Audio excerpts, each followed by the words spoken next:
check. Handling the pandemonium for a moment. Dude, I'm a shogun, focused on an open case and I close it. Supposed to ride, had it loaded and cocked. No, not as I mean the cold in the lock so that it's lower than not. Just but we float to the top of the surface, perfectly serving the purpose. Hemoglobin's curdling slow like a tortoise. My mood is bonus like potions and shambles. No one deserves it, but still a loop. It's stupid old group and my crew will seducing and working. Organize, bang the organ and cry. Put it aside and when it's right, we'll toss it into your cock. Well, I got into the interest of graffiti about like 9 years old. Kind of just doodling my government name. My friends, Angel, Perez, that came over from New York, showing us that there was something else instead of gang banging.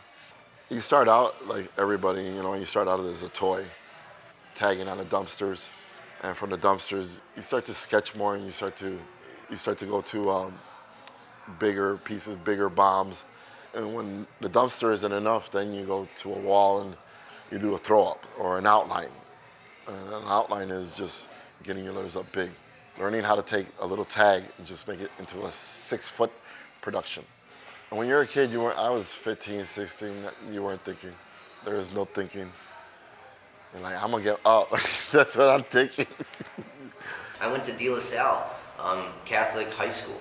I got kicked out first quarter, first year. I didn't even like get to settle into school yet, and I got popped doing graffiti. I got kicked out. My grandparents had to pay that tuition. I had to go to court with them. They started realizing, uh-oh, now I'm going out in the world creating damage. They went through my room and raided it throughout all these like old school, I don't even have this no more, like old photos, old books, and like early era of collecting stuff. They threw all that out. Sneaking out to try to paint. You know, they got hip to stuff like they would put like little bells like from Christmas, you know, you got the sleigh bells, they would keep them on the door all year long. And then they got hip, they bought 3 chihuahuas. So imagine that, like creeping down these stairs trying to get to that door, and then, you know, I would get to here and they would already be barking, you know, so like I had to start getting slick and climb out the attic window just to go and do graph. And I'd be like climbing by the bricks. There was nothing to even grab onto. I had to like really like scale the wall.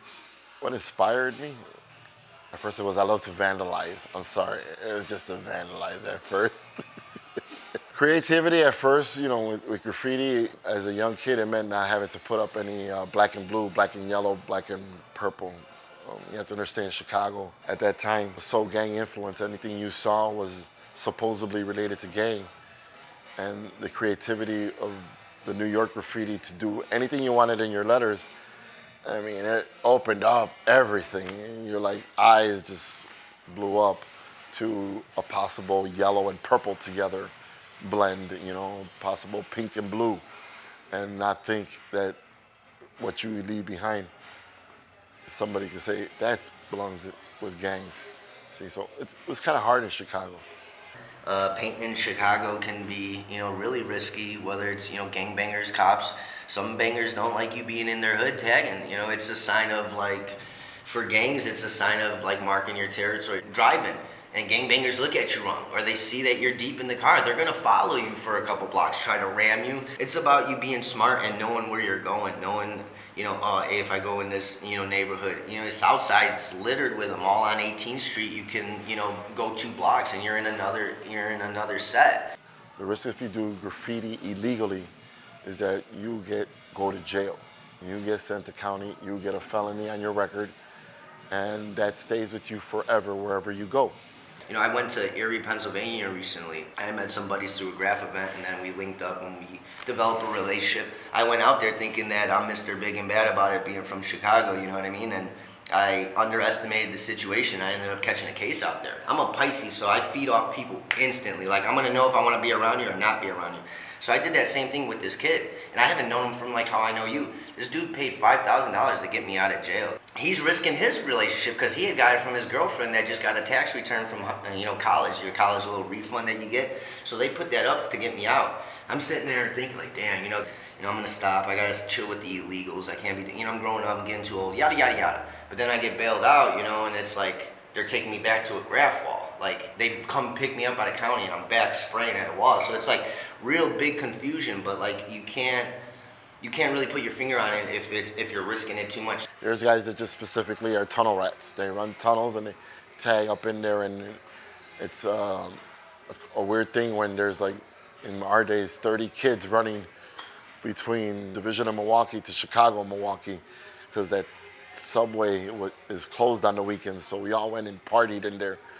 So there's 30 kids running and you only got 10 minutes because the train in between. It's always a constant risk, even like this job or, coming on the way to work and have to take the public transportation. You get like itchy to try to maybe tag something or put up a sticker, but at the same time you gotta like, I'm going to work. Let me not risk that. I got all kinds of good things going over here. So it's a constant battle in your head of like choosing what and what not to do.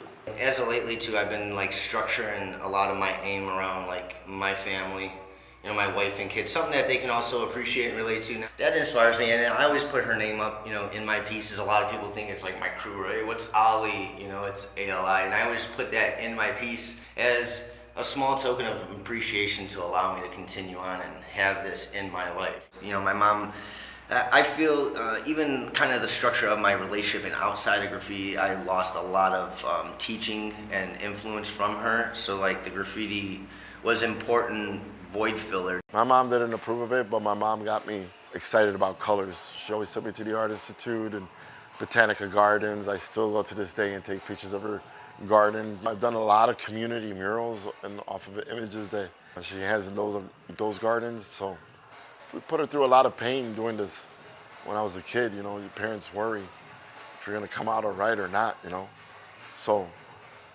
yeah, she hates graffiti. She's a parrot. But now she understands the art form of where we're going.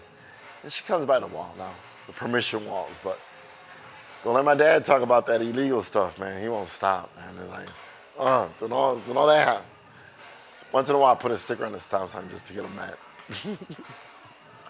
Well, permission walls, they're basically, a slice of surface, space, whether it's residential, corporate, any public space that you basically go and develop a relationship with the owners of that property to be able to paint. And, it gives artists and graffiti writers the opportunity to, get a little bit more loose, get a little bit more open and creative, and be able to do this without no, like, risk and pressure that they already have. Every nook and cranny, there's a permission spot.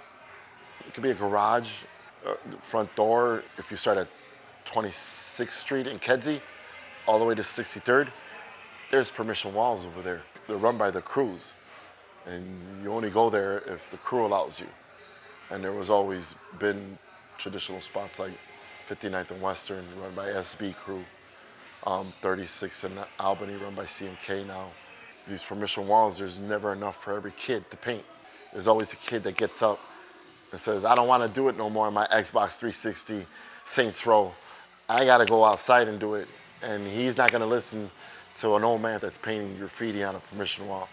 He's going to go out there and get his name up illegally, because that's what graffiti really is. It starts out as an illegal function.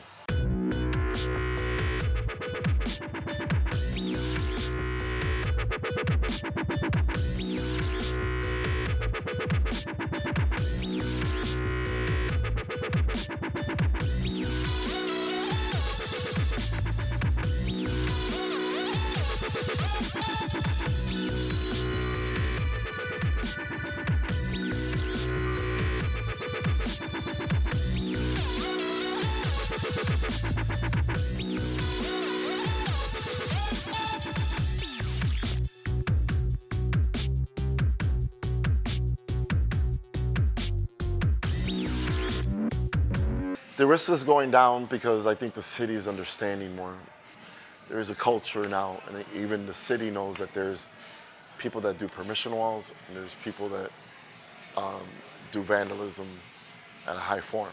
People that see a tag, which we see as just a mosquito bite, there's an art form to it, and that art form is a progression of what you see on these permission walls.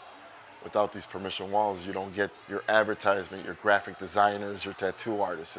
These artists develop to become productive members of society. Cut. I'm pulling the plug. Where is it? That was half an hour, right?